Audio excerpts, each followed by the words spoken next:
한국인은 뒤통수 치기 전문인 국가 아니었어. 지금이라도 중국으로 진출하는 게 태국 경제가 살아나는 길이야. 여기 태국 유명한 호텔의 호텔리어가 한국의 배신 때문에 100억 프로젝트가 무너졌다며 분노하고 있습니다. 이 호텔리어는 한국이 착각하고 있는 게 있다며 한국의 상위 대체제는 중국이라고 선언하고 베이징으로 떠나는데요. 중국의 특급 호텔에서 프로젝트를 기획하며 한국의 실체를 SNS에 고발하던 그녀는 얼마 지나지 않아 엄청난 충격에 휩싸인다고 합니다. 대체 이 호텔리어에겐 무슨 일이 있던 걸까요? 오늘의 사연 들어보겠습니다. 안녕하세요. 제 이름은 린다입니다. 저는 태국에서 가장 큰 호텔 그룹 중 하나인 센타라에서 근무하고 있어요. 그리고 저희 아버지는 여러 개의 호텔을 거느린 그룹 회장으로 아버지를 보고 자란 덕인지 어릴 때부터 호텔리어의 꿈을 키워왔는데 그 시작은 아주 특별했습니다. 한국인 때문이었거든요. 제가 12살 때였어요. 아버지께서 운영하시는 호텔 로비에 앉아있던 저는 전 세계 각지에서 온 손님들을 바라보고 있었죠.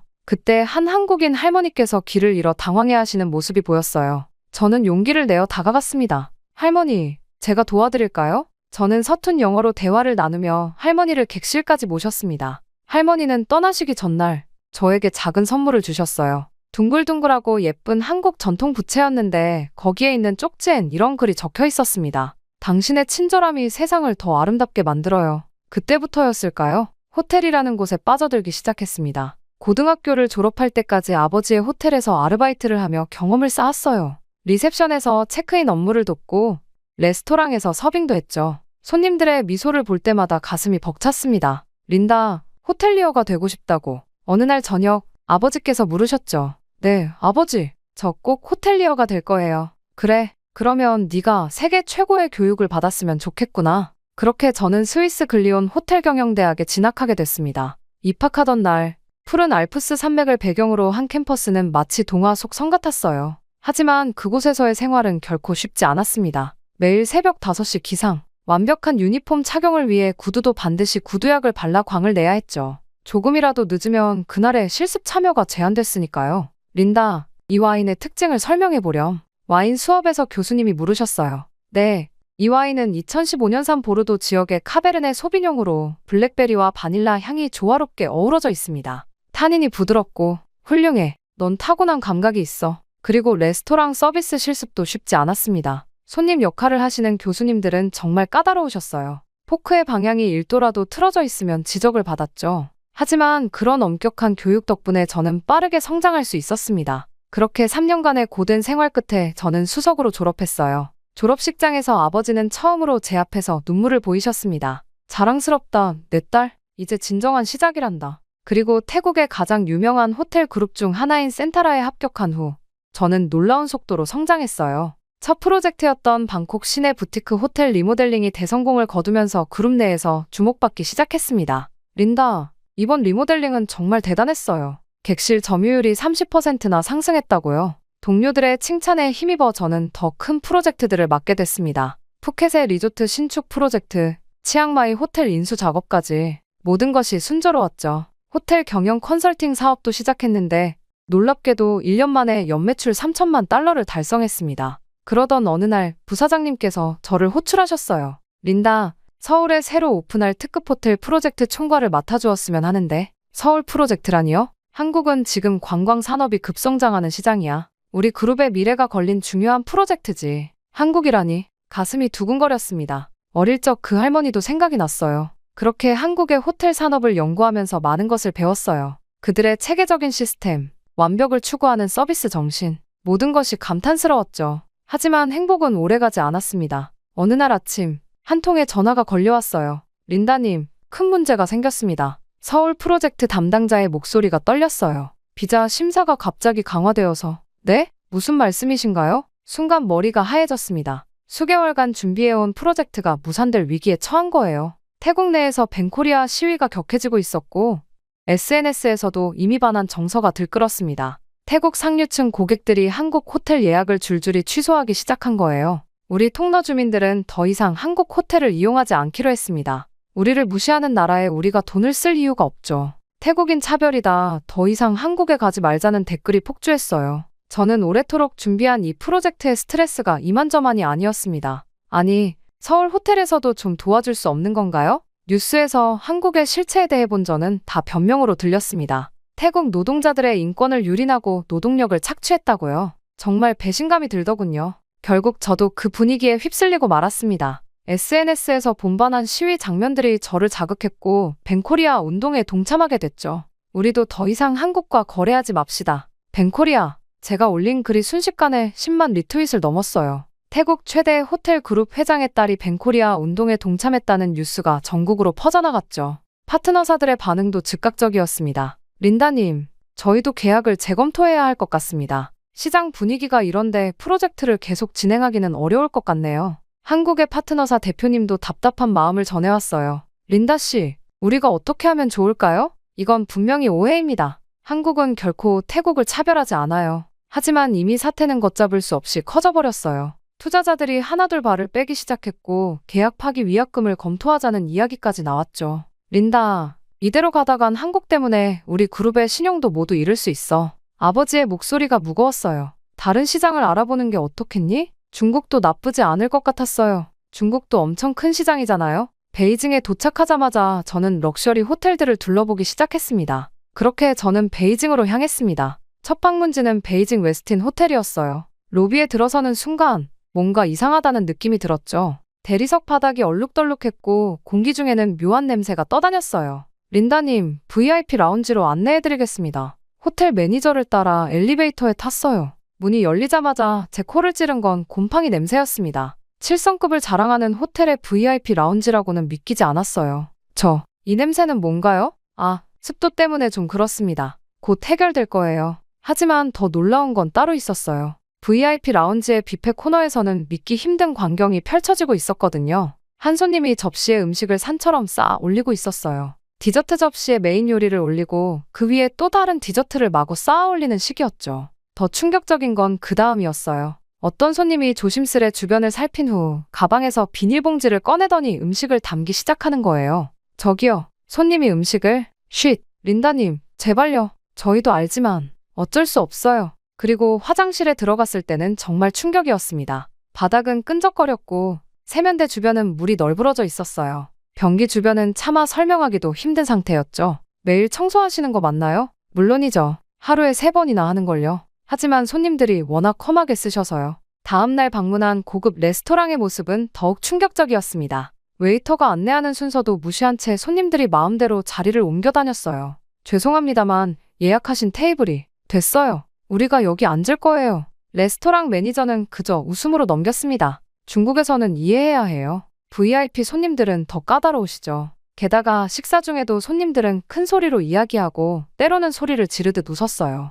음식을 바닥에 흘려도 아무렇지 않은 듯 그대로 두었죠. 이게 정말 7성급 호텔의 모습인가요? 매니저는 씁쓸하게 웃었어요. 중국은 좀 특별해요. 손님이 왕이시라고 하잖아요. 이어진 객실 투어는 더욱 실망스러웠습니다. 카펫에는 얼룩이 가득했고 커튼은 찢어진 채로 대충 꿰매놓은 흔적이 있었어요. 이 방은 스위트룸인데요. 하룻밤에 200만 원이 넘는... 전 경악을 하고 말을 잇지 못했어요. 침대 시트는 구겨져 있었고 베개에서는 묘한 냄새가 났거든요. 아, 이건 방금 전 손님이 체크아웃하신... 청소는요? 곧 할 거예요. 지금은 직원들이 다른 층을 청소하느라... 변명이었죠. 이틀 동안 베이징의 여러 특급 호텔을 둘러보았지만 상황은 비슷했어요. 호텔마다 같은 문제가 반복됐습니다. 마지막 날, 한 호텔의 조식 뷔페에서 결정적인 장면을 목격했습니다. 어떤 손님 일행이 테이블에 음식을 엎지른 거예요. 이런, 더러워졌잖아. 그런데 그들은 테이블볼을 들어 올려 바닥에 던져버렸어요. 그리고는 마치 아무 일도 없었다는 듯이 새 테이블볼을 요구했죠.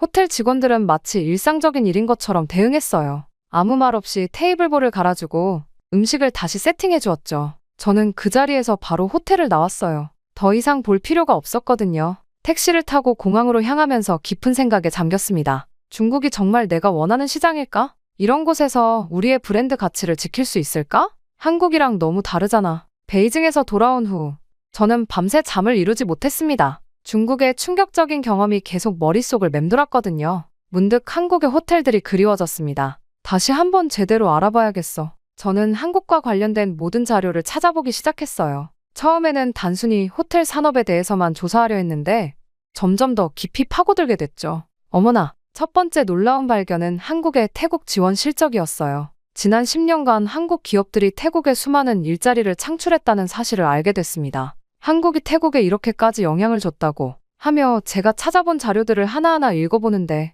정말 놀라웠어요. 삼성전자는 태국 라용공단에 대규모 가전제품 생산기지를 세웠는데 이곳에서만 2만 명 이상을 고용하고 있더라고요. 직원들에게 최신 기술을 교육하고 R&D 센터까지 설립해서 태국의 기술 발전에 크게 이바지하고 있었어요. 협력사까지 포함하면 5만 명이 넘는 태국인들이 삼성과 함께 일하고 있었죠. LG전자도 대단했어요. 아마타시티 공단에 있는 대형 생산시설에서 1만 명 가까이 고용하고 있었고 협력사까지 하면 3만 명이 넘는 일자리를 만들어냈더라고요. 특히 태국 가전산업의 기술 수준을 높이는데 크게 기여했다고 해요. 현대자동차가 태국 자동차 산업에 미친 영향은 더욱 놀라웠어요. 부품 공장들을 세우면서 태국의 자동차 부품 산업이 현대화됐고 현지 부품업체들에게 기술을 전수하면서 태국 자동차 산업의 수준을 한 단계 끌어올렸다고 하더라고요. 의료 시스템도 정말 인상적이었어요. 방콕의 유명 병원들이 한국의 진료예약 시스템을 도입했는데 환자 만족도가 크게 높아졌대요.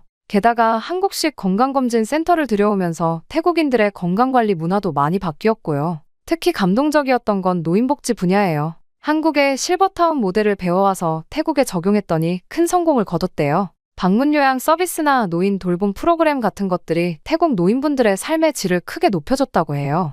이런 자료들을 보면서 제가 얼마나 한국을 잘못 이해하고 있었는지 깨달았어요. 한국은 단순한 경제 파트너가 아니라 태국의 발전을 진심으로 도와주는 진정한 친구였던 거죠. 그런데 잠깐, 이상하네? 이어서 비자 심사 강화 문제를 자세히 들여다보니 불법 체류자 문제가 생각보다 심각하더라고요. 태국 관광객을 가장한 불법 취업이 급증하면서 여러 문제가 발생하고 있었어요. 먼저 정직하게 일하는 태국 근로자들이 피해를 보고 있었습니다. 불법 체류자들 때문에 임금이 낮아지고 정상적인 근로계약을 맺은 직원들의 일자리까지 위협받고 있었죠. 더 심각한 건 불법 체류자들의 안전 문제였어요. 산재보험도 없이 위험한 현장에서 일하다 다치는 일이 빈번했고 제대로 된 의료 혜택도 받지 못했대요.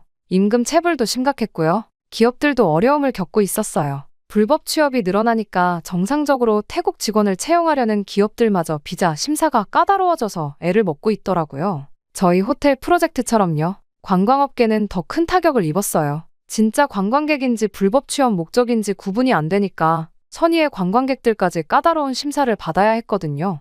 관광 수입도 줄어들고 결국 이건 양국 관계에도 안 좋은 영향을 미치고 있었어요. 불법 체류자들이 늘어날수록 한국에서는 태국인들에 대한 부정적인 인식이 커지고 태국에서는 비자 심사 강화에 대한 반발이 커지는 악순환이 계속되고 있었던 거죠. 이래서 비자 심사를 강화할 수밖에 없었구나. 그런데 조사를 하면 할수록 더 이상한 점들이 눈에 띄었어요. SNS에서 반한 정서를 부추기는 계정들을 분석해보니 뭔가 패턴이 있더군요. 이 계정들 왜 이렇게 비슷하지? 대부분의 선동적인 게시물들이 비슷한 시간대에 올라왔고 같은 해시태그를 사용했어요. 더 놀라운 건 그 계정들의 대부분이 최근 3개월 사이에 만들어졌다는 거였습니다. 이건 분명 조직적인 활동이야. 한 게시물을 클릭했더니 IP 주소가 태국이 아닌 다른 나라에서 접속한 흔적이 보였어요. 더 깊이 파고들수록 충격적인 사실들이 드러났습니다. 설마 반항 감정을 부추기는 세력의 실체가 보이기 시작했어요. 태국 시장에 진출하려는 중국 호텔 그룹들의 움직임과 그들과 연관된 마케팅 대행사들의 흔적을 발견했거든요. 이건 완전히 기획된 거였어. 한 마케팅 대행사의 내부 문건을 입수했는데 거기에는 충격적인 내용이 있었어요. 한국 기업들의 태국 진출을 저지하기 위해 SNS상에서 반한 정서를 확산시킬 것, 태국 국민들의 자존심을 건드리는 방향으로 캠페인을 진행할 것, 증거를 모으면 모을수록 분노가 치밀었어요. 순수한 태국 사람들의 마음을 이용해 이익을 취하려 했다니 이대로 둘 순 없어. 며칠 밤을 새워가며 자료를 정리했습니다. 한국 기업들의 태국 발전 기여도, 불법 체류자 문제의 실상, 그리고 SNS 여론 조작의 증거들까지 모든 것을 하나하나 문서화했죠. 이런 식의 기만은 멈춰야 해. 자료를 정리하면서 제 마음도 점점 더 명확해졌어요. 우리가 얼마나 감정적으로 대응했는지, 그리고 그 감정을 누군가가 교묘하게 이용했다는 사실을 이제 어떻게 해야 하지? 방콕의 밤하늘을 바라보며 깊은 고민에 빠졌어요. 이 사실을 공개하면 큰 파장이 일 거예요. 하지만 진실을 알리지 않으면 더 많은 사람들이 속임수에 넘어갈 테죠. 정리한 자료를 노트북에 저장하는데 제 손가락이 살짝 떨렸습니다. 이제 선택해야 할 때였어요. 이 진실을 세상에 알릴 것인가, 아니면 침묵할 것인가를요. 그리고 저는 진실을 폭로하기로 결심했어요. 며칠 동안 정리한 자료들을 SNS에 올리기 시작했습니다. 첫 번째 게시물을 올리는 순간 조금 떨리더군요. 태국 국민 여러분께 전합니다. 우리는 지금 누군가의 거대한 기만에 속고 있습니다. 한국에 대한 우리의 분노가 어떻게 조작되었는지 그 증거를 공개하겠습니다. 올린 지 몇 분 되지 않아 갑자기 댓글이 폭주하기 시작했죠. 배신자, 중국을 모함하는 거야. 한국에 돈 받았냐? 하지만 저는 멈추지 않았어요. 두 번째 게시물에는 반환 시위의 실체를 공개했습니다. 시위 참가자들에게 돈을 주고 동원했다는 증거, 중국 마케팅 대행사의 내부 문건까지요. 그날 저녁 아버지께서 격분하신 목소리로 전화를 하셨어요. 린다, 당장 그 글들을 내려라. 우리 가문의 체면이 땅에 떨어졌다. 하지만 아버지, 이건 진실이에요. 진실? 내가 지금 우리 업계 전체를 위험에 빠뜨리고 있다는 걸 모르나? 그리고 채 1시간도 지나지 않아 태국호텔협회 회장님께서 전화를 주셨습니다. 린다, 자네가 미쳤나? 중국 자본이 우리 호텔 업계의 핏줄이라는 걸 모르나? 뿐만 아니라 곧바로 위협적인 메시지들이 쏟아지기 시작했습니다. 내 가족의 안전을 생각해라. 호텔 앞 도로에서 사고가 날 수도 있어. 내 동생이 다니는 학교가 어디더라? 조금 무서웠습니다. 하지만 전 세 번째 게시물도 올렸습니다. 이번에는 한국 기업들이 태국 발전에 기여한 구체적인 증거들이었죠. 그날 밤 제 차의 타이어가 모두 펑크 나 있었어요. 그리고 차 유리에는 붉은 페인트로 배신자라고 쓰여 있었고요. 그리고 다음날 아침 중국 최대 투자사의 대표가 찾아왔습니다. 린다 씨, 지금이라도 글을 내리면 좋을 것 같네요. 우리가 진행하려던 30억 달러 규모의 투자를 철회해야 할 수도 있으니까요. 저는 차갑게 대답했어요. 철회하시죠. 진실보다 돈이 중요하진 않습니다. 그리고 그 프로젝트는 장기적으로 볼 땐 오히려 마이너스인 기획이었어요. 그날 오후 제 사무실 창문으로 벽돌이 날아들었어요. 다행히 저는 자리를 비운 상태였죠. 경찰에 신고했지만 그들은 별다른 조치를 취하지 않았습니다. 린다 씨, 증거가 없어서요. 밤에는 더 무서운 일이 있었어요. 누군가가 제 집 앞에서 문을 마구 두드리는 거예요. 저는 그날부터 호텔 방을 옮겨 다니며 지내야 했습니다.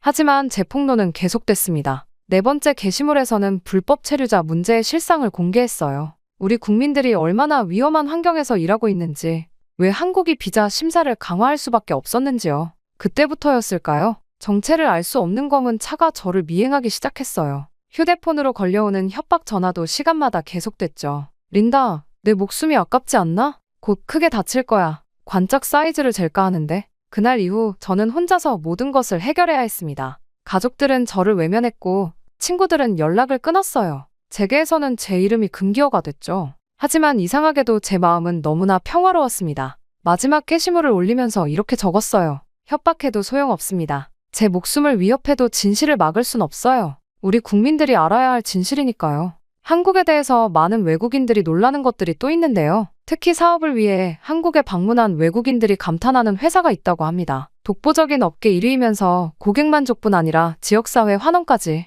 세상에 도움이 필요한 곳에 아낌없이 나눔과 봉사를 실천하고 있어 더욱 놀라움을 자아내는데요. 바로 신차 장기 렌트 및 리스 회사인 KS 오토플랜입니다. 차량 구매뿐 아니라 기존 차량 처분까지 원스톱으로 처리가 가능한 건 물론 항상 고객님께 듣고 고객님으로부터 답을 찾아 고객님께 돌려드리는 기업을 표방하는 만큼 렌트와 리스 시 중도 해지를 원하시는 경우 고객님이 최대한 페널티를 적게 가지고 가시도록 체계화된 승계 부서를 운영하고 있습니다. 사람을 최우선으로 생각하는 회사답게 처음 회사를 시작하던 그 마음 그대로 취약계층 아동과 시설의 지원을 아끼지 않는 KS 오토플랜. 따뜻한 심장을 가진 KS 오토플랜이 구독자 여러분들을 위해 특별한 혜택을 준비했습니다. 지금 고정 댓글을 클릭하시고 구독자분들만을 위한 특별한 혜택과 함께 이웃을 위한 나눔까지 실천해보세요. 이제 소유가 아닌 이용의 시대. 더 현명한 선택을 원하시다면 지금 당장 KS 오토플랜에서 시작하세요. 그리고 그날 밤 뜻밖의 일이 벌어졌어요. 국제호텔연맹 조사관들이 찾아왔습니다. 제가 올린 게시물들을 보고 자체 조사에 착수했다는 거였죠. 린다 씨의 폭로 덕분에 아시아 호텔 산업의 부조리를 파악할 수 있었습니다. 국제호텔연맹은 특별조사위원회를 구성했어요. 제가 제보한 내용들이 모두 사실로 밝혀졌고요. 중국 자본의 불법적인 시장 장악 시도, 여론 조작, 불공정 경쟁, 모든 것이 백일화에 드러났습니다. 이번 조사 결과를 바탕으로 아시아 호텔 산업의 새로운 기준을 마련하겠습니다. 태국 호텔업계도 조금씩 변화하기 시작했어요. 처음에는 저를 배신자로 몰았던 호텔들이 하나둘씩 제 편에 서주고 있었습니다. 린다, 자네가 옳았어. 태국 호텔협회 회장님이 찾아오셨어요. 우리가 너무 중국 자본에 의존적이었던 거야. 이제는 변해야 할 때야. 이어서 특급 호텔들이 앞다투어 서비스 품질 개선에 나섰습니다. 한국의 선진 호텔 운영 시스템을 벤치마킹하기 시작했죠. 직원 교육 프로그램도 전면 개편했어요. 린다, 우리 호텔 직원들을 위한 교육 프로그램을 만들어주면 어떨까요? 센타라 그룹도 변화의 중심에 섰습니다. 아버지께서 직접 나서셨어요. 내가 옳았다. 린다, 이제 우리가 태국 호텔 산업의 새로운 기준을 만들어보자. 우리는 이 위기 속에서도 한국의 호텔 그룹들과 접촉해 끊임없는 설득과 확실한 기획안으로 새로운 파트너십도 맺었어요. 이번에는 단순한 투자 계약이 아닌 상호 발전을 위한 진정한 협력 관계였죠. 린다 씨 덕분에 태국과 한국의 호텔 산업이 더 가까워졌네요. 한국호텔협회 회장님이 방콕을 방문하셨을 때 하신 말씀이에요. 반한 감정은 아직 뜨겁지만 그래도 제 게시물에 동조해주시는 분들이 생겨나고 있었습니다. 사람들이 진실을 알게 되면서 오히려 한국에 대한 신뢰가 더 깊어졌어요. 한국은 우리의 진정한 파트너였네요. 이제야 알았어요. 한국이 태국 노동자에게 해준 복지가 엄청나대요. 기술 교육도 전수하고 다들 맘속으로는 한국으로의 취업을 바라고 있어요. 그리고 센타라 그룹은 한국과 새로운 프로젝트를 시작했습니다. 이번에는 서울뿐만 아니라 부산,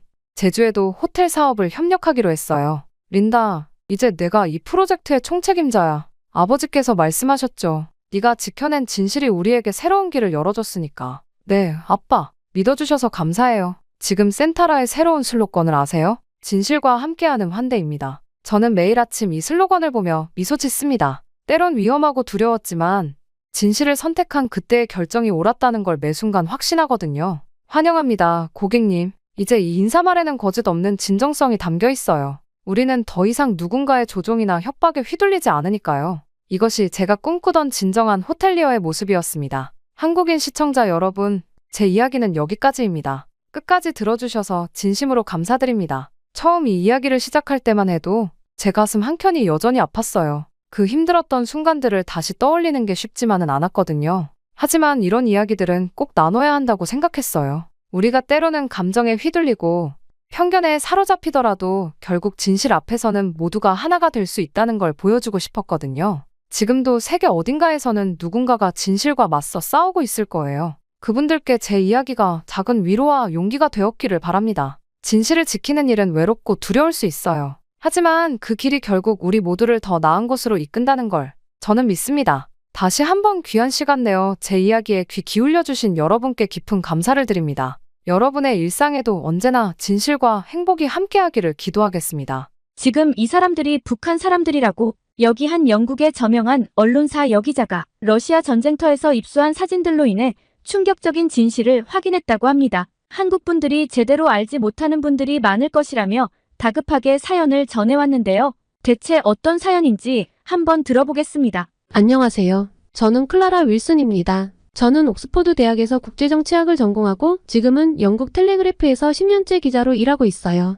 중동 특파원으로 시리아 내전을 취재했고 워싱턴 특파원으로는 미국 대선을 다뤘죠. 동아시아 담당 기자 시절에는 한국에서 2년간 머물며 한반도 문제를 깊이 있게 취재했습니다. 그리고 2022년 우크라이나 전쟁이 발발한 후 모스크바 특파원으로 자원했어요. 오늘 여러분께 들려드릴 이야기는 제가 모스크바에 부임한 지 3개월 만에 마주한 충격적인 진실에 관한 것입니다. 전쟁터에 숨겨진 또 다른 전쟁의 이야기, 그리고 그 속에서 희생된 이들의 진실을요. 제가 모스크바 특파원으로 부임한 지 3개월째였습니다. 두꺼운 코트를 여미며 트베르스카야 거리를 걸었죠. 매서운 겨울바람이 뺨을 때릴 때마다 한국에서의 따뜻했던 시간들이 자꾸만 떠올랐습니다. 아직도 교환학생으로 처음 한국에 도착했던 그날이 선명하게 기억나요. 인천공항에 내려 기숙사로 향하는 버스 안에서 느낀 설렘과 두려움이 아직도 생생해요. 그때 만난 룸메이트 지연이가 제 불안한 마음을 단숨에 날려버렸죠. 서툰 한국어로 대화를 나누면서도 우린 밤새도록 이야기를 나눴습니다. 마음이 정말 잘 맞아서 한국 생활이 외롭지 않았어요.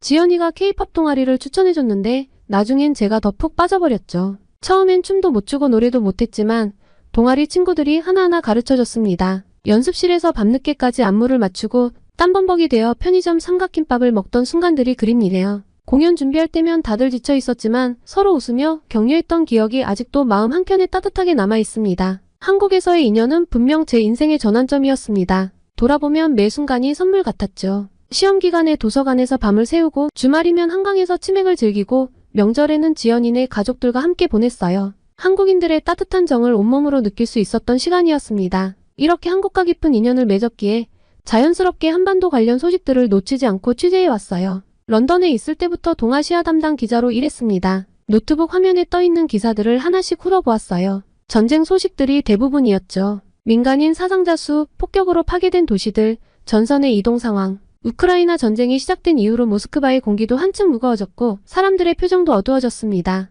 그러다 눈에 들어온 한 줄의 기사 제목이 내 시선을 붙잡았어요. 우크라이나 전선에서 목격된 북한군 사망자들. 실체는? 순간 심장이 빠르게 뛰기 시작했죠. 이건 분명 특종감이었습니다. 하지만 동시에 왠지 모를 불안감이 엄습했어요. 전쟁터에서 죽어간 그들은 과연 누구였을까? 어떤 사연으로 그곳에 있게 된 걸까? 깊은 생각에 잠겨 있을 때 휴대폰이 울렸습니다. 러시아 국영방송의 기자인 올가였죠. 올가는 내가 가장 신뢰하는 동료예요. 우리는 자주 정보를 공유하고 서로의 기사를 도와주는 사이였습니다. 클라라, 지금 어디야? 내가 꼭 들어야 할 이야기가 있어. 올가의 목소리가 평소와 달리 긴장감이 가득했어요. 나는 즉시 자리에서 일어났습니다. 푸시킨 광장 근처 카페야. 여기로 올래? 아니, 그곳은 안 돼. 30분 후에 아르바트 거리의 지하바에서 만나자. 혼자 와. 통화가 끝나고 잠시 멍하니 서 있었어요. 올가의 조심스러운 태도가 심상치 않았습니다. 서둘러 노트북을 가방에 넣고 카페를 나섰죠. 밖은 어느새 눈이 내리기 시작했어요. 아르바트 거리로 향하는 발걸음이 무거웠습니다. 지하철에 몸을 실으며 머릿속은 온통 의문들로 가득했죠. 올가가 전하고 싶은 이야기는 무엇일까?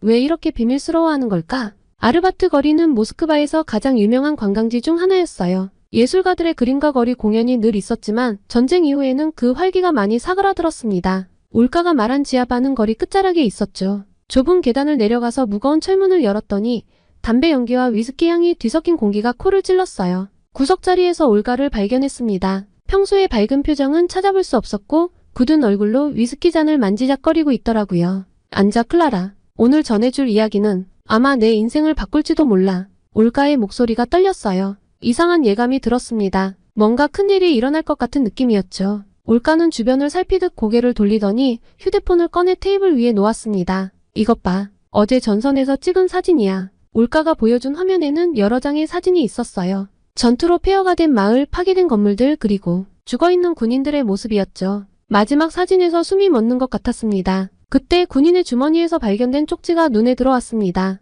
바로 한글로 쓰여진 내용이었어요. 어머니, 죄송합니다. 동생을 잘 부탁드립니다. 단순한 유서가 아니었습니다. 그 안에는 깊은 절망과 후회, 그리고 가족을 향한 애틋한 마음이 담겨 있었어요. 이 사진들은 우크라이나 하르키우 근교에서 찍은 거야. 올가가 낮은 목소리로 말했죠. 북한에서 온 군인들이 러시아군과 함께 작전을 수행하다가 사망했대. 하지만 이상한 점이 많았어. 올가의 말에 귀를 기울였습니다. 사망한 군인들의 소지품에서 나온 물건들이 평범한 군인들의 것과는 달랐대요. 대학 학생증, 연구소 출입증 같은 것들이었습니다. 그들은 진짜 군인이 아니었던 겁니다. 내가 아는 정보원이 있어. 이 일에 대해 더 자세히 알고 있는 사람이야. 올가가 속삭이듯 말했죠. 탈북한 전직 군관이야. 지금 당장 만날 수 있을 거야. 같이 가볼래? 밤늦은 시간, 저희는 모스크바 외곽의 한 아파트 단지로 향했습니다. 올가의 차 안에서 바라본 도시의 방거리는 평소와 다르게 느껴졌어요. 마치 도시 전체가 무거운 비밀을 감추고 있는 것 같았죠. 아파트는 오래되고 낡은 건물이었습니다.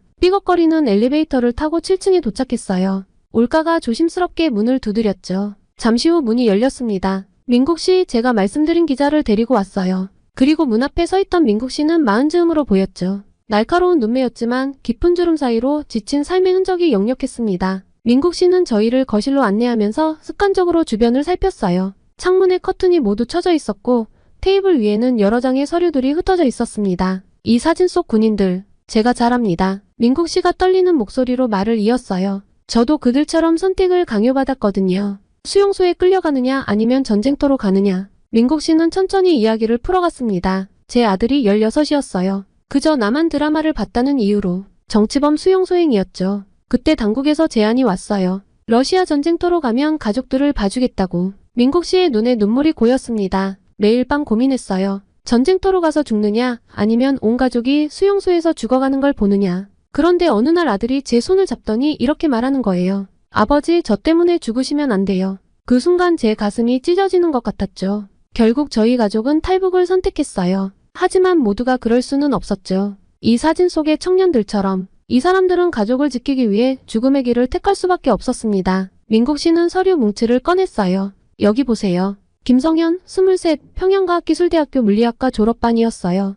동생이 외국 영화를 봤다는 이유로 이영호 25 청진이대 본가 4학년이었죠. 어머니가 중국에 있는 친척과 통화했다는 이유로 그들은 모두 꿈이 있었어요. 미래가 있었죠. 러시아군들은 이들을 총알바지로 썼습니다. 전투 경험도 없는 그들을 가장 위험한 전선에 배치했죠. 하루도 편히 잠들 수가 없었어요. 포탄 소리에 떨고 동료들이 죽어나가는 걸 보면서 민국 씨의 어깨가 떨렸습니다. 어제도 소식을 들었어요. 저와 함께 복무하던 21살 청년이 전사했대요. 의대생이었던 친구였죠. 어머니의 병원비를 해결하기 위해 이 길을 택했다고 했는데 민국 씨의 이야기를 들으며 온몸이 무거워졌습니다. 이건 단순한 전쟁 피해자의 문제가 아니었죠. 더 깊고 어두운 인권 유린의 현장이었습니다. 부탁드립니다. 민국 씨가 제 손을 잡았어요. 이 이야기를 꼭 세상에 알려주세요. 지금도 수많은 청년들이 이런 선택을 강요받고 있습니다. 그들의 죽음이, 그들의 희생이 헛되지 않게 해주세요. 올가와 눈이 마주쳤습니다. 이 이야기를 보도하는 건 분명 위험한 일이 될 거예요. 하지만 저희는 알았죠. 이건 단순한 특종이 아니라 반드시 세상에 알려야 할 진실이라는 것을요. 그날 이후 올가는 수소문 끝에 찾아낸 중요한 증언자가 있다고 했습니다. 폴란드 유학생이라는 것 말고는 자세한 신원도 알려주지 않았죠. 어제 저녁 올가의 인도로 모스크바 외곽의 한 카페에서 그 증언자를 만났는데 뜻밖에도 북한 고위층 자제인 수진 씨였어요. 모스크바의 어둑한 카페 한켠에 앉아있는 수진 씨의 눈빛이 불안하게 떨렸습니다. 창밖으로 흩날리는 눈발을 바라보며 수진 씨는 천천히 입을 열었어요. 저도 잘 알아요. 철민 오빠가 어떻게 죽었는지. 수진 씨의 목소리가 떨렸습니다. 오빠는 평양과학기술대학교 컴퓨터공학과 4학년이었어요. 전쟁터에서 죽었다는 소식을 들었을 때 처음엔 믿을 수가 없었죠. 철민 오빠의 동생이 평소 케이팝을 몰래 즐겨 들었대요. 그러다 적발되어서 가족 전체가 수용소로 끌려갈 위기에 처했죠. 오빠는 그걸 막기 위해 자원입대를 선택했다고 해요. 수진 씨의 이야기를 들으며 민국 씨의 말이 떠올랐습니다. 가족을 지키기 위해 죽음을 선택한다. 같은 이야기가 계속해서 반복되고 있었어요. 철민 오빠는 제게 꿈을 이야기하곤 했어요. 인공지능을 연구해서 북한의 IT 산업을 발전시키고 싶다고. 수진 씨는 잠시 말을 멈추고 깊은 숨을 내쉬었습니다. 하지만 그 꿈은 이제 올가가 조용히 수진 씨의 손을 잡아주었어요. 저는 그동안 취재했던 내용들을 하나씩 정리해보았죠. 혹시 철민 씨가 러시아로 가기 전에 남긴 말은 없었나요? 있어요. 수진이 떨리는 손으로 가방에서 편지 한 통을 꺼냈습니다. 이건 오빠가 저에게 몰래 보낸 마지막 편지예요. 아무에게도 보여준 적 없는 거지만 이제는 세상이 알아야 할 것 같아요. 편지를 펼치자 단정한 글씨체가 눈에 들어왔습니다. 수진아, 내가 이 편지를 받을 때쯤이면 나는 아마 러시아에 가 있을 거야. 처음에는 건설 노동자로 간다고 했어. 하지만 진실은 달라. 우리는 전쟁터로 가는 거야. 동생이랑 부모님을 지키기 위해서. 이게 내가 할 수 있는 유일한 선택이었어. 너도 알잖아. 수용소에 한번 들어가면 나올 수 없다는 걸. 적어도 이렇게 하면 가족들은 살 수 있어. 제 손이 떨렸습니다. 편지는 계속되었어요. 사실 무서워. 하지만 후회하지는 않아. 단 한 가지 마음이 아픈 건 동생이 자책할까봐 걱정이야. 케이팝을 좋아한 게 무슨 큰 죄라고. 우리나라가 언제쯤 달라질 수 있을까? 수진아, 넌 폴란드에서 공부 열심히 해. 그리고 기회가 된다면 우리나라의 진실을 알려줘. 올가와 저는 서로를 바라볼 수밖에 없었어요. 수진 씨는 눈물을 훔치며 이야기를 이어갔습니다. 철민 오빠가 떠나고 얼마 안 돼서 소식을 들었어요. 하르키우 근교에서 전사했다고. 시신도 제대로 수습하지 못했대요. 북한에 있는 가족들은 아들이 영웅적으로 전사했다는 소식만 들었겠죠. 수진 씨의 어깨가 떨렸습니다. 이게 다 제 잘못 같아요. 제가 먼저 오빠한테 케이팝을 알려줬거든요. 오빠가 동생한테도 들려줬나 봐요. 그게 이런 비극으로 이어질 줄은. 수진 씨의 잘못이 아니에요. 제가 단호하게 말했습니다. 이건 시스템의 문제예요. 음악을 듣는 것이 죽음으로 이어지는 건 너무나 부당해요. 수진 씨는 마지막으로 한 장의 사진을 꺼냈어요. 졸업을 앞둔 철민의 모습이었죠. 밝게 웃고 있는 청년의 모습에서 비극의 그림자는 찾아볼 수 없었습니다. 이 사진, 제가 찍어준 거예요. 작년 봄 평양 대동강변에서요. 오빠가 꿈꾸던 미래가 있었는데 그 꿈조차 꾸지 못하게 만드는 이 현실이 너무 잔인해요. 올가가 조심스럽게 물었습니다. 이 이야기를 기사화하면 수진 씨의 신변이 위험해질 수도 있어요. 괜찮습니다. 써주세요. 수진이 결연한 목소리로 답했어요. 더 이상의 희생은 없어야 해요. 철민 오빠의 마지막 부탁이기도 했고 저는 이제 침묵하고 싶지 않아요. 인터뷰를 마치고 카페를 나서며 수진 씨의 마지막 말이 가슴에 깊이 박혔습니다. 젊은이들의 꿈과 생명을 앗아가는 이 비극적인 현실, 그들의 이야기를 전하는 것이 제가 할 수 있는 최선이었어요. 그렇게 취재를 시작한 지 일주일이 지났습니다. 매일 밤 잠들기 전 철민의 마지막 편지와 민국 씨의 떨리는 목소리가 머릿속을 맴돌았어요. 그들의 이야기는 빙산의 일각일 뿐이라는 직감이 들었죠. 그리고 올가가 또 다른 제보를 받았다며 연락해왔습니다. 이번에는 러시아 현지 북한 노동자 관리 책임자였던 블라디미르였어요. 그는 최근 은퇴했지만 여전히 현장의 상황을 잘 알고 있다고 했죠. 위험할 수 있어요. 울가가 걱정스러운 눈빛으로 말했습니다. 블라디미르는 아직도 감시를 받고 있을 거예요. 하지만 그가 꼭 하고 싶은 이야기가 있대요. 모스크바 외곽의 한 창고에서 블라디미르를 만났습니다. 60대 후반으로 보이는 그의 얼굴에는 깊은 주름이 새겨져 있었어요. 창고 안은 춥고 어두웠지만 그의 눈빛만은 선명했습니다. 이건 단순한 파병이 아닙니다. 블라디미르는 떨리는 손으로 담배를 붙이며 말했어요. 조직적인 인력 거래죠. 10년 전부터 시작된 일이에요. 블라디미르의 증언은 충격적이었습니다. 북한은 2014년부터 러시아와 비밀리에 인력 거래를 해왔다고 해요. 처음에는 단순 노동자들이었지만 점차 전문 인력으로 확대되었죠. 그들은 대부분 고학력자들이에요. 과학자, 의사, 엔지니어. 블라디미르가 깊은 한숨을 내쉬었습니다. 전쟁이 시작되고 나서는 더 악화됐죠. 이제는 자원병이라는 명목으로 젊은이들을 보내고 있어요. 어떤 방식으로 선발되나요? 제가 조심스럽게 물었습니다. 두 가지 경로가 있어요. 하나는 자발적 지원이에요. 가족이 정치범 수용소에 끌려갈 위기에 처한 사람들이죠. 다른 하나는 특별 선발이에요. 주로 이공계 전공자들이 대상이죠. 특별 선발은 어떤 기준으로? 블라디미르가 갑자기 손을 들어 제 말을 막았어요. 창고 밖에서 발자국 소리가 들렸습니다. 우리는 숨을 죽이고 기다렸죠. 다행히 지나가는 경비원이었어요. 조심해야 해요. 블라디미르의 목소리가 더욱 낮아졌습니다. 이 이야기를 하는 것 자체가 위험하니까요. 특별 선발된 인력들은 먼저 러시아의 군사시설에서 훈련을 받아요. 군사기술, 정보기술을 배우죠. 그리고 전선으로 보내지는 겁니다. 그럼 전쟁은 그들의 훈련장이자 시험장이죠. 블라디미르의 눈빛이 어두워졌어요. 인력을 제공하는 대가로 실전 경험과 군사기술을 얻는 거예요. 살아남은 자들은 그 기술을 가지고 북한으로 돌아가야 하죠. 하지만 대부분은 블라디미르는 잠시 말을 멈추고 주머니에서 낡은 수첩을 꺼냈습니다. 이건 제가 관리했던 명단의 일부예요. 올해 초부터 우크라이나로 보내진 청년들이죠. 수첩을 펼치자 빽빽한 한글이 눈에 들어왔어요. 이름, 나이, 학력, 그리고 각자의 선발 사유가 적혀 있었습니다. 김태현 26세 김일성종합대학교 물리학과. 블라디미르가 천천히 읽어내려갔어요. 동생이 한국 드라마 시청으로 적발. 자원입대. 이승호 24세 함흥컴퓨터기술대학. 어머니의 탈북시도 적발. 자원입대. 박민준 23세 평양의과대학. 특별선 발조에 의해 선발. 이건 제가 마지막으로 입수한 정보예요. 블라디미르가 또 다른 종이를 꺼냈습니다. 러시아와 북한 사이에 새로운 계약이 체결됐어요. 더 많은 인력이 필요하다는 거죠. 이제는 대학생들을 직접 선발하기 시작했어요. 성적 우수자들을 해외 인턴십 명목으로. 명단은 계속 이어졌습니다. 저는 떨리는 손으로 메모를 해나갔어요. 각각의 이름 뒤에는 그들의 운명이 덧붙여져 있었죠. 전사, 실종, 중상. 갑자기 창고 밖에서 자동차 소리가 들렸어요. 블라디미르가 서둘러 자리에서 일어났습니다. 더 이상은 말할 수 없어요. 여기 있는 것도 위험해요. 그가 서둘러 수첩을 제 손에 쥐어주었죠. 이걸 가져가세요. 하지만 조심하세요. 당신을 감시하는 눈이 있을 거예요. 블라디미르는 서둘러 창고를 빠져나갔습니다. 저는 한동안 그 자리에 앉아 수첩을 바라보았어요. 그 안에는 수많은 젊은이들의 운명이 기록되어 있었죠. 그들의 꿈, 그들의 절망, 그리고 그들의 최후가. 블라디미르의 증언은 이 비극적인 인력 거래의 실체를 드러내는 결정적인 증거였습니다. 하지만 동시에 이 이야기를 세상에 알리는 것이 얼마나 위험한 일이 될지도 깨달았죠. 호텔로 돌아오는 길 올가가 조용히 말했습니다. 조심해야 해, 클라라. 이제 우리도 그들의 레이더에 걸렸을 거야. 저는 가방 속에 수첩을 꽉 쥐었습니다. 이제 돌이킬 수 없는 강을 건넌 것 같았어요. 하지만 이 이야기는 반드시 세상에 알려져야 했습니다. 수첩 속의 이름들, 그들의 운명이 헛되지 않도록 하기 위해서라도. 그 이후 블라디미르의 수첩을 분석하던 중 우연한 기회가 찾아왔습니다. 국제 NGO 국경 없는 의사회 소속 활동가 안나와의 만남이었어요. 올가가 그녀를 소개해줬죠.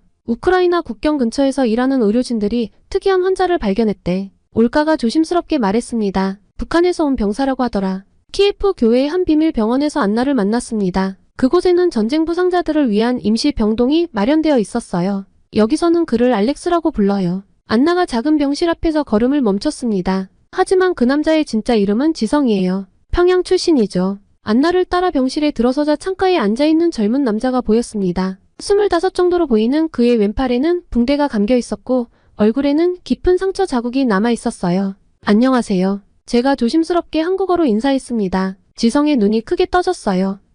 한국말을 하시나요? 아니요, 러시아 특파원입니다. 하지만 한국에서 오래 살았어요. 지성 씨는 잠시 망설이다가 입을 열었습니다. 저는 평양 출신입니다. 김책공업종합대학 전자공학과를 졸업했어요. 특별히 선발되어 러시아로 왔죠. 그의 이야기는 블라디미르의 증언과 정확히 일치했어요. 성적 우수자들을 대상으로 한 특별 선발. 러시아 군사시설에서의 훈련, 그리고 전선으로의 투입. 처음에는 군사 기술을 배우는 줄 알았어요. 지성의 목소리가 떨렸습니다. 전자전과 사이버전 기술이었죠. 하지만 갑자기 우리를 전선으로 보냈어요. 제대로 된 전투 훈련도 없이. 지성 씨는 천천히 자신의 탈출 과정을 이야기했습니다. 매일 밤 도주 계획을 세웠지만 북한 감시원들의 눈을 피하기가 힘들었다고 해요. 무엇보다 북한에 있는 가족들이 걱정됐죠. 하지만 더 이상 견딜 수 없었어요. 지성의 손이 떨렸습니다. 매일 밤 동료들이 죽어나갔어요. 대부분이 저처럼 고급 인력들이었죠. 과학자, 의사, 엔지니어. 그들은 총알바지로 쓰였어요. 그리고 결정적인 순간이 찾아왔다고 합니다.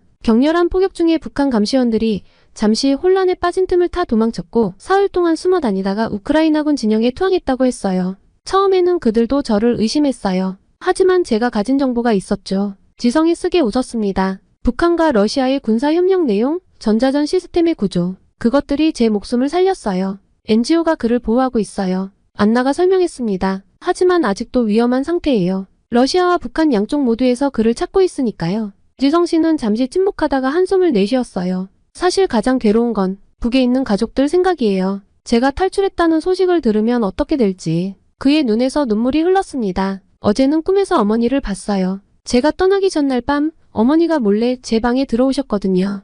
아무 말씀도 못하시고 그저 제 얼굴만 쓰다듬으셨죠. 어머니도 아셨던 걸까요? 제가 어디로 가는지. 창밖으로 눈이 내리기 시작했어요. 병실 안은 무거운 침묵에 잠겼습니다. 이제 어떻게 하실 생각이에요? 제가 조심스럽게 물었습니다. 아직 모르겠어요. 지성 씨가 창밖을 바라보며 말했습니다. 자유를 찾아 도망쳤지만 여전히 감옥에 갇혀 있는 것 같아요. 우리 가족이, 우리 민족이 이렇게 갈라져 있으니까요. 안나가 조용히 말했습니다. 지성 씨의 증언이 세상에 알려지면 뭔가가 달라질까요? 모르겠어요. 지성 씨가 쓴웃음을 지었습니다. 하지만 최소한 저처럼 끌려온 사람들의 진실이 알려질 수 있겠죠. 그들도 모두 가족이 있고 꿈이 있었다는 걸, 그저 전쟁터의 숫자가 아니었다는 걸. 병실을 나서는 길에 지성 씨가 제 손을 잡았어요. 이런 말씀드리기 조심스럽지만 혹시 나중에 우리 어머니를 만나실 기회가 있다면 제가 잘 지내고 있다고 그리고 죄송하다고 전해주세요. 밖으로 나올까 거리며 생각했습니다. 지성의 이야기는 단순한 탈북병사의 증언이 아니었어요. 그것은 분단된 한반도의 비극이 우크라이나 전쟁이라는 또 다른 비극과 만나 만들어낸 이야기였죠. 클라라, 올가가 제 어깨를 토닥였습니다. 우리가 할 수 있는 일을 하자. 그들의 이야기를 전하는 것, 그게 우리가 할 수 있는 최선이야. 저는 고개를 끄덕였습니다. 지성 씨를 만난 후 올가와 저는 취재한 내용을 어떻게 기사화할지 고민했어요. 카페에서 올가의 자택에서 때로는 거리를 걸으며 밤새도록 이야기를 나눴죠. 이건 단순한 전쟁 기사가 아니야. 올가가 따뜻한 커피를 마시며 말했습니다. 인간의 이야기지. 철민, 민국, 지성. 그들 모두 각자의 삶이 있었어. 꿈이 있었고 가족이 있었어. 블라디미르의 수첩에 적힌 이름들이 떠올랐습니다. 그들은 모두 누군가의 자식이었고 형제였고 친구였죠. 단순한 숫자나 통계로 환원될 수 없는 존재들이었어요. 하지만 위험해. 올가가 걱정스러운 눈빛으로 말했습니다. 러시아와 북한 양쪽 모두에서 이 이야기가 알려지는 걸 원하지 않을 거야. 우리도 위험해질 수 있어. 그때 휴대폰이 울렸어요. 수진이었습니다. 그녀는 폴란드로 돌아간 후에도 계속 연락을 해왔죠. 언니, 큰일이에요. 수진 씨의 목소리가 떨렸습니다. 철민 오빠 동생이 수용소로 끌려갔대요. 오빠가 전사한 게 아니라 도망쳤다는 의심을 받았나 봐요. 가슴이 철렁 내려앉았습니다. 우리의 취재가 또 다른 비극을 낳은 걸까요? 취재하면 할수록 이 이야기의 무게는 더욱 무거워졌습니다. 수진 씨, 제가 조심스럽게 말을 이었어요. 다시 한번 말하지만 우리가 이 이야기를 기사화하려고 해요. 하지만 그러면 정말 수진 씨도 위험해질 수 있어요. 괜찮아요. 수진 씨의 목소리가 단단해졌습니다. 이제는 모두가 알아야 해요. 더 이상의 희생은 없어야 해요. 철민 오빠가. 그리고 지금도 전선에서 죽어가는 다른 오빠들이 바란 것도 그거였을 거예요. 전화를 끊고 올가를 바라보았습니다. 그녀도 같은 생각을 하고 있었나 봐요. 우리가 할 수 있는 최선을 다하자. 올가가 결연한 목소리로 말했습니다. 이건 단순한 스쿠프가 아니야. 진실을 알려야 해. 다음 날 우리는 기사 작성을 시작했습니다. 블라디미르의 수첩, 민국 씨의 증언, 지성의 이야기, 수진이 들려준 철민의 마지막 편지까지 모든 퍼즐을 맞추기 시작했어요. 전쟁의 또 다른 희생자들, 우크라이나 전선의 북한 청년들, 우리는 이런 제목을 달기로 했습니다. 한반도의 분단이 만든 비극이 이제 우크라이나 전쟁으로 이어졌습니다. 그들은 2번, 3번 희생되고 있었어요. 분단으로, 전쟁으로, 그리고 침묵으로. 기사를 완성하고 나서 올가와 저는 모스크바 외곽의 작은 성당을 찾았습니다. 그곳에서 우리는 촛불을 켰어요. 철민을 위해, 지성의 가족을 위해, 그리고 아직도 전선에서 생사를 넘나드는 모든 이들을 위해. 이제 어떻게 될까요? 올까가 물었습니다. 모르겠어요. 제가 답했습니다. 하지만 적어도 그들의 이야기는 남을 거예요. 누군가는 기억할 거예요. 성당을 나서는 길 눈이 더욱 거세게 내리고 있었습니다. 문득 한국에서의 시간이 떠올랐어요. 룸메이트 지연이와 함께했던 따뜻한 시간들. 그때는 몰랐죠. 제가 이렇게 한반도의 아픔을 전하게 될 줄은. 그날 밤에 호텔방에서 마지막 원고를 검토하며 생각했습니다. 이 기사가 세상에 알려지면 무엇이 달라질 수 있을까? 어쩌면 아무것도 달라지지 않을지도 모릅니다. 하지만 우리는 해야 했어요. 진실을 전하는 것, 그들의 이야기를 기억하는 것. 그것이 우리가 할 수 있는 최선이었으니까요. 보도되면 큰 파장이 있을 거예요. 편집장이 마지막 검토를 마치며 말했습니다. 네, 알고 있습니다. 제가 답했어요. 당신도 위험할 수 있어요. 괜찮습니다. 이건 제가 해야 할 일이니까요. 저는 사무실을 나서며 마지막으로 원고를 읽어보았습니다. 마지막 문장에서 잠시 멈췄어요. 그들은 전쟁터에서 쓰러져간 무명의 군인이 아니었다. 그들은 꿈이 있었고 사랑하는 가족이 있었으며 돌아가고 싶은 고향이 있었다. 우리는 기억해야 한다. 한반도의 비극이 우크라이나의 전쟁터에서 또 다른 비극으로 이어진 이 현실을,